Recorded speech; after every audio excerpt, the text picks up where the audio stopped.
we're forcing this onto society, and we're doing it in a very immature way, almost as if we are a child that is a temper tantrum or a hormonal tantrum, and we're not listening to the greater side of society, which is the more population side, and hearing their begs, their calls, their complaints, their issues, and we're not hearing them out. We're just still so adamant on our self-identity politic bullshit and self-identifying and being so proud of that self-identification sort of label that we've just put ourselves under. It's and then since it's now bled into kids, that's even worse. That's what's pissed off. Had that never happened, I don't think transness would be much. I think it would actually probably be widely accepted, to be quite honest. It would be widely accepted because it was on that track. It was on that track for the first 5 years of my transition.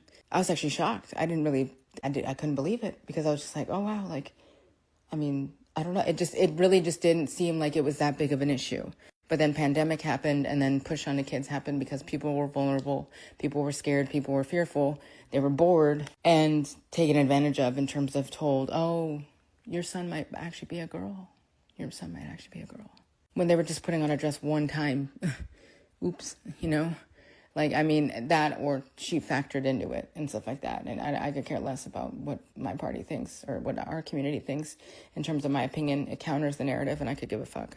But had we spread out this visibility of transness over a longer period of time, much like the gay movement did, and then ascertained its rights in its marriage, the same outcome would have happened with us. But we pushed it too soon, too much, too quick, too much, and then became pedophilic, it became perverse, became Lilitino, became, just like, yeah, I hate to give that person more power in that sense, but like, it's like, bruh, and I don't blame them.